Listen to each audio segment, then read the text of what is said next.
Gold, trusted gold buyers. మీరు తాకట్టు పెట్టిన బంగారాన్ని విడిపించి ఈ రోజు ఉన్న మార్కెట్ ధరకు కొనబడను.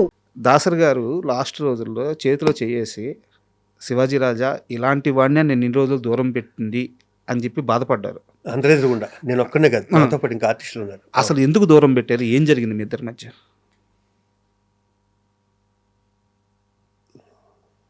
సార్ ఆయన మధ్య జరగటండి, తండ్రి కొడుకులు లాంటి వాళ్ళు, మహానుభావుడు ఆయన. బట్ ఎందుకు దూరం పెట్టారు? దూరంగా పెట్టండి. ఎందుకో నేనేదో షార్ట్ టెంపర్డు అన్న దాంట్లో ఆయన బ్రెయిన్లో ఉండిపోయాడు. వీడు టెంపర్గా వీడు అని, వీడికి నడువు వంగదు, రకరకాలు ఉంటాయి దీంట్లో, గుర్తుపెట్టుకోండి మీరు.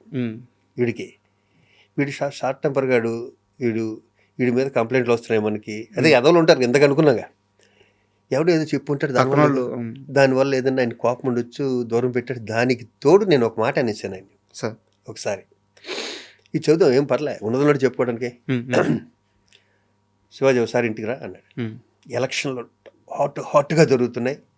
నేనేమో రాజేంద్ర ప్రసాద్ని సపోర్ట్ చేస్తాను, నేను, కిరణ్, మా శ్రీరాము అందరూ. రాజేంద్ర ప్రసాద్కి వ్యతిరేకత ఉంది, మొత్తం అంతా వ్యతిరేకత ఉంది. నాకు తెలియదు ఇంతకు వ్యతిరేకత. నాకు రాజేంద్ర ప్రసాద్ అన్న వ్యక్తి మద్రాసులో మేమిద్దరం కలిసి యాక్ట్ చేస్తే నన్ను సపరేట్గా రూమ్లో కూర్చోబెట్టి ఇంట్లోంచి భోజనం తీసుకొచ్చి నాకు ముద్దలు కలిపి పెట్టేవాడు. నాకు అది చాలు, నాకు పెద్ద కోట్లు ఇవ్వక్కర్లా, ఆ చిన్న హెల్ప్ చాలు. నేను గుండెల్లో పెట్టేసుకోవడానికి, మీద పెట్టి మోసేసుకోవడానికి, నా మెంటాలిటీ అది. ఆడు నాకు అన్నం పెట్టాడు, అది చాలు. ఎవరిని చూసేవాడు కాదు ప్రసాద్ అన్నయ్య, నన్ను మాత్రం సపరేట్గా చూసేవాడు. నన్ను ఎప్పుడు రే భోజనం చేయకక్కడ, నువ్వు పైకి వచ్చే, అది బీజేపీలో జరిగినవాడు, ఎక్కడ జరిగినవాడు, నన్ను మాత్రం తనతో పాటు కూర్చోబెట్టుకునేవాడు. అప్పుడు తను హీరో, నేను క్యారెక్టర్ ఆర్టిస్ట్ని కదండి సార్. అలాగే కొంతమంది ఉంటారు, శుభలేఖ సుధాకర్ గారు. సార్ మీరు ప్రొడక్షన్ కార్లో వెళ్ళొద్దండి, నా కార్లో డ్రాప్ చేస్తాను. ఆయనకి ఏం పని సార్, నాకన్నా సీనియర్ శుభలేఖ సుధాకర్ గారు. దాన్ని ఎక్కడో బీజేపీలో షూటింగ్ జరిగితే ప్రొడక్షన్ గారు అంటే 4-5 ఎక్కిస్తారు. అప్పుడు గిరీష్ స్టార్టింగ్లో ఇంత ఫస్ట్ సినిమా ఇంత క్యారెక్టర్లు ఇస్తున్నప్పుడు నేను ఇంకా హీరో కాలే. ఈ రోజుకి నేను శుభలేఖ సుధాకర్ గుర్తుపెట్టుకుంటా, ఈ రోజుకి నేను సుధాకర్తో గుర్తు చేస్తూనే ఉంటా. యూనిట్లో ప్యాకప్ అవగానే సుధాకర్ గారు చేసే పని అని చెప్పమంటారా, ప్రతి చిన్న లైట్ బాయ్కి సరే వెళ్ళొస్తానమ్మా, వెళ్ళొస్తానే, నేను అదే ఫాలో అవుతాను. సూపర్ కదా, మంచి నేర్చుకోవచ్చు. అలాంటి రాజేంద్ర ప్రసాద్ని అంతకుముందు కూడా 10 ఏళ్ళ క్రితం నన్ను కొంచెం నీకు గ్రిప్ ఉంది కదరా మూవీ ఆర్టిస్టులు, నీ మాట వింటారు, నేను నుంచుంటానంటే అప్పుడు నేను హెల్ప్ చేయలేకపోయా. అప్పుడు మురళీమోహన్ గారు నుంచుంటే నేను మురళీమోహన్ గారి సైడ్ ఉన్నా. ఎందుకంటే మురళీమోహన్ గారు ఇంట్లో పుట్టిన సంస్థ ఇది, మూవీ ఆర్టిస్ట్, ఆ గౌరవం ఉంది.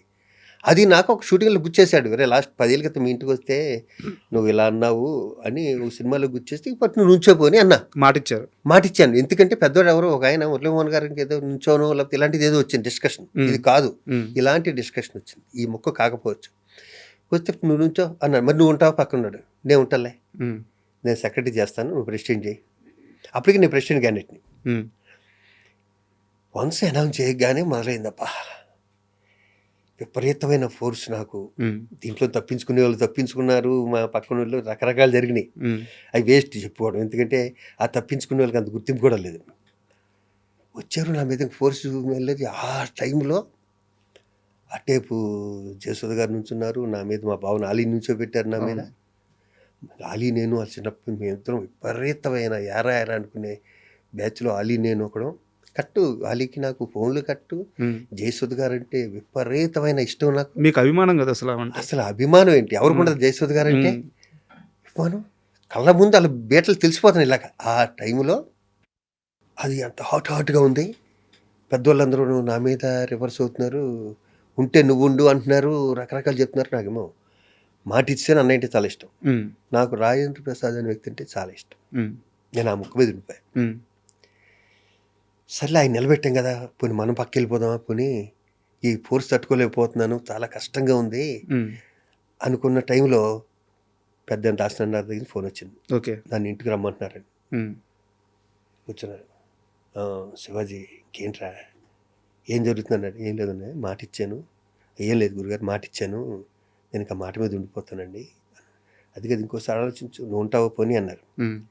నేను ఉండేవాడిని అయితే నేను అన్నయ్యనైతే నిలబెడతానండి, నేనే ఉండేవాడిని కదా. సరే ఒక్కసారికి వదిలేండి సార్, మీరు కాల్ పట్టుకుంటాను ప్లీజ్ సార్. గురుగారు నేను రింగ్ రోడ్లో తిరిగి మళ్ళీ మీ దగ్గరికి వచ్చానేనండి, అందరినీ తిరుగుతున్నాను నేను అన్న. అనగానే ఎందుకో అలా చూసేసరికి పైన జయసుధ గారు, ఇంకా 4-5 మా ఆపోజిట్ దాంట్లో ఎవరున్నారో వాళ్ళు కనిపించారు. ఉమ్. సార్ నీళ్ళు వస్తాను సార్. ఏంట్రా మాట్లాడుకున్నా? నీళ్ళు వస్తాను సార్. సార్ పైన వాళ్ళు ఉండగా మీరు నన్ను పిలిపించడం అనేది నాకు నచ్చలేదు సార్. వచ్చినప్పుడు నేను ఇష్టం ఇంతే. ఓకే. ఇదే జరిగింది. పైన వాళ్ళందరినీ పెద్దోళ్ళు పెట్టుకుని మీరు నన్ను ఇక్కడ పిలిపిస్తే నాకు నచ్చలేదు గురుగారు, ఇది నేను ఇంతేనండి అని వచ్చాను. దాని తర్వాత చిన్న gap. Okay.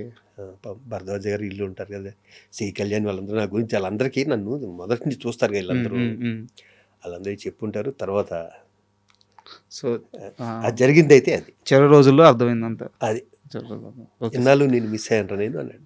And next Srihari గారి క్వశ్చన్ అడిగే ముందు దీని కంటిన్యూటీ క్వశ్చన్ ఒకటి అడుగుతాను సార్. ఇంత కష్టపడ్డారు, దాసరి గారు అంత పెద్ద ఆయనకు కూడా మీరున్న పరిస్థితి చెప్పుకొని బయటకు వచ్చారు.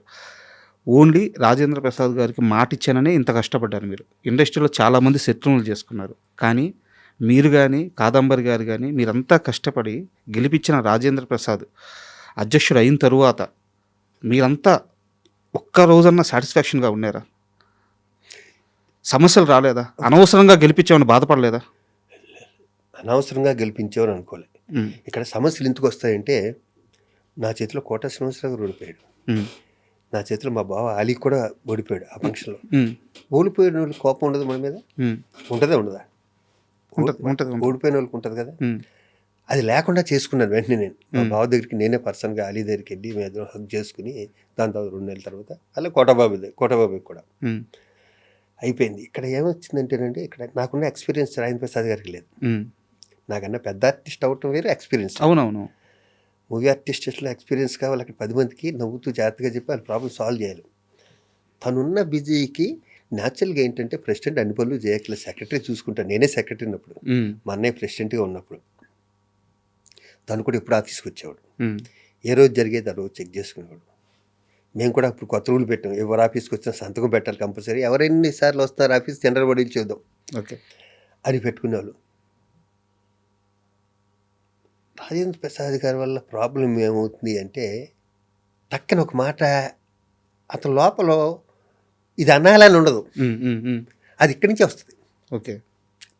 ఆ సీనియారిటీలోనూ ఇంకో దాన్నో అనుకుంటే అసలు అనేస్తారు కదా, అలా 1-2 సార్లు దాన్ని సర్ది చెప్పుకుని మడత పెట్టుకోవడంలో కొంచెం బాధపడిన విషయాలు ఉన్నాయి తప్పితే వేరే ఏ విషయంలో లేదు, ఏ విషయం లేదు, కొంచెం కూడా లేదు. నేను ఉన్నట్టు చెప్పాలి కాబట్టి ఇది చెప్పేశా. 1-2 సార్లు ఏదో మాట స్లిప్ అవ్వడం వల్ల దాన్ని సెక్రటరీగా నేను కవర్ చేసుకుని ఆయన కవర్ చేసుకుని వదిలే అని చెప్పుకోవడం జరిగింది. కాదంబరి గారు అలిగి దూరంగా వెళ్ళిపోలేదా? నాకు తెలియదు సార్, మీరు కాదంబరిని అడగాలి. ఎందుకు చెప్పమంటారా, అంత టెన్షన్లో ఉండి కాదంబరి ఈసీ మెంబర్ అనుకుంటప్పుడు 18 మంది ఉంటారు ఈసీ మెంబర్.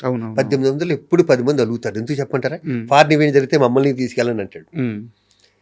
ఇవన్నీ ఇప్పుడు కాదంబరి కిరణ్ కుమార్ ఎందుకు కలిగాడు అన్నది నాకు అర్థం కాదు. ఎందుకంటే కాదంబరి కిరణ్ కుమార్ మూవీ ఆర్టిస్ట్లో ఉంటాడు, వేరే ఆర్టిస్ట్లో ఉంటాడు, తన సొంత దాంట్లో ఉంటాడు, ఇంట్లో ఉంటాడు. కాదంబరి కిరణ్ కుమార్ కూడా అలగటానికి ఛాన్సెస్ ఏముంటాయి చెప్పండి?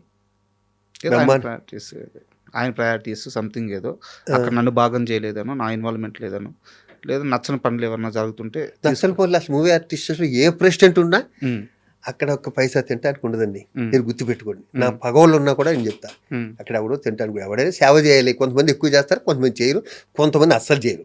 మరి మీరు లక్షలు తినేశారని నరేష్ గారు అన్నారు. ఇప్పుడు లెంపలేసుకుంటాడు కదా, తర్వాత తనే చెప్పాడు కదా, తను కమిటీ పెట్టారు, కమిటీలో ప్రెస్ మీట్ పెట్టారు. ప్రెస్ మీట్ అక్కడ ఏం జరగలేదు అన్నారు. జరగలేదంటే ఏమవుతుంది, అలిగేషన్ చేసిన వాళ్ళు తప్పు అవుద్ది, అంతే అయింది. అవును, ఇంకా దాని గురించి డిస్కషన్ ఎందుకు, మనం అయిపోయిందిగా. ఇప్పుడు నరేష్ అని మీరు ఎన్ని చెప్పినా నాకు ఇష్టం అయితే పోదు. ఆ క్షణంలో తనకు అలా చేయాలనిపించింది, చేసాడు, అయిపోయింది. ఇక్కడ కావాల్సింది నరేష్ నేను గొడవ, నేను రాజేంద్ర ప్రసాద్ కంఫర్ట్గా ఉన్నామో లేదే కాదు. ఫుడ్ లేకుండా ఒక 200 మంది 300 చచ్చిపోతున్నారు. 300 మంది మూవీ ఆర్టిస్ట్ స్టేషన్లో.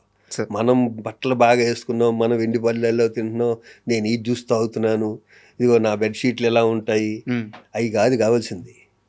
దాంట్లో 1% తీస్తే 200 మంది బతుకుతారు కదా, అది ఆలోచించేవాడు కావాలి అక్కడ ఎవడైనా సరే. And for more videos, please subscribe to iDream. Please subscribe to iDream. Please subscribe iDream. And please subscribe to iDream. For more videos, subscribe to iDream. please like, share and subscribe to the channel. Congratulations, iDream. Subscribe to iDream. Subscribe to iDream. So subscribe to iDream Media. iDream కి iDream team అందరికీ huge congratulations. Please subscribe iDream Media. Please subscribe to iDream. Subscribe iDream. Please subscribe to iDream. iDream అంటే నా కళల ఛానల్ను subscribe చేసుకున్న నోరు తిరుగుతలేదు, మీరైతే గంట గుర్తు కొట్టండి. For more such videos, please subscribe to iDream. Subscribe to iDream. Please subscribe to iDream. Please subscribe iDream Media. Please do subscribe to iDream. Please subscribe to iDream Media. For best entertainment and information, please subscribe iDream. And don't forget to subscribe to iDream.